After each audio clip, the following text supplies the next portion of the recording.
ನಮಸ್ಕಾರ ಎಲ್ಲರಿಗೂ. ನಾನು ಶಾಂತಲಾ ಸಂತೋಷ್, ಶಾಂತಲಾದ ಸೈಕಾಲಜಿಸ್ಟ್. ಈ ಒಂದು ಚಾನೆಲ್ ಮೂಲಕ ಹಲವಾರು ಮಾನಸಿಕ ನೆಮ್ಮದಿಯನ್ನು ಕಾಪಾಡುವ ಒಂದು ಅಂಶಗಳನ್ನ ಎಲ್ಲರ ಜೊತೆಗೂ ಸಹ ಶೇರ್ ಮಾಡ್ತಾ ಇರ್ತೀನಿ.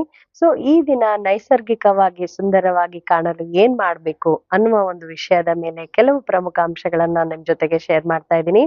ಮಹಿಳೆಯರು, ಮಕ್ಕಳು ಮತ್ತು ಮಧ್ಯ ವಯಸ್ಸಿನಲ್ಲಿರುವ ಪುರುಷರನ್ನು ಸಹ ಚೆನ್ನಾಗಿ ಕಾಣ್ಬೇಕು ಅಂತ ಹೇಳಿ ಹಲವಾರು ಸೌಂದರ್ಯ ವರ್ಧಕಗಳನ್ನ ಯೂಸ್ ಮಾಡ್ತಾ ಇರ್ತಾರೆ.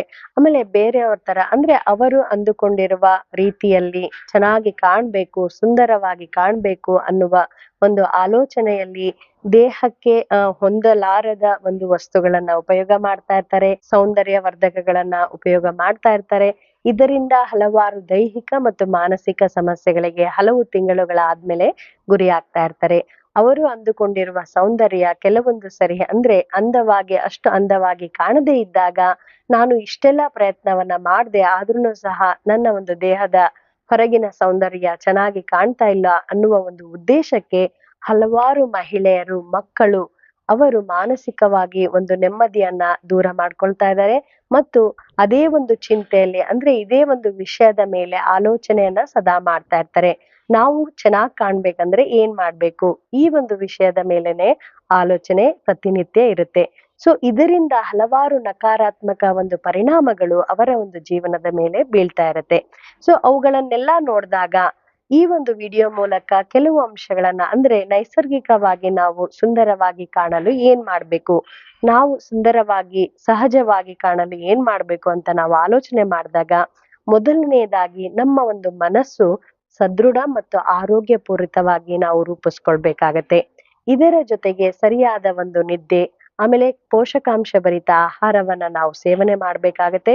ಮತ್ತು ನಮ್ಮ ಆಲೋಚನೆಗಳು, ನಮ್ಮ ಚಟುವಟಿಕೆಗಳು ನಮ್ಮ ಗುರಿಯತ್ತ ಸಾಗುತ್ತಾ ಇದ್ದಾಗ ನಮ್ಮ ಒಂದು ಸೌಂದರ್ಯನು ಸಹ ವೃದ್ಧಿ ಆಗ್ತಾ ಇರತ್ತೆ. ಹೇಗೆ ಅಂದಾಗ, ನಾವು ಸರಿಯಾದ ಸಮಯಕ್ಕೆ ಆಹಾರ ಮತ್ತು ನಿದ್ದೆಯನ್ನ ಮಾಡಿದಾಗ ನಮ್ಮ ಒಂದು ಸೌಂದರ್ಯ, ಬಾಹ್ಯ ಸೌಂದರ್ಯ ಅಂತ ನಾವ್ ಏನ್ ಕರಿತೀವಿ, ಚರ್ಮದ ಹೊಳಪು ಇರಬಹುದು, ಆಮೇಲೆ ಆರೋಗ್ಯಪೂರಿತವಾದ ಒಂದು ವರ್ಚಸ್ ಇರಬಹುದು, ಅದು ವೃದ್ಧಿ ಆಗತ್ತೆ.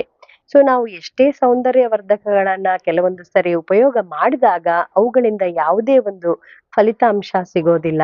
ಸೊ ಕೆಲವೊಂದು ಸರಿ ನಾವು ನೈಸರ್ಗಿಕವಾಗಿ ಈ ರೀತಿಯಾದ ಒಂದು ವಿಧಾನಗಳನ್ನ ಆಯ್ಕೆ ಮಾಡ್ಕೊಂಡಾಗ ಇದರಿಂದ ಫಲಿತಾಂಶ ಸಿಗುವ ಸಾಧ್ಯತೆನೂ ಸಹ ಜಾಸ್ತಿ ಆಗತ್ತೆ.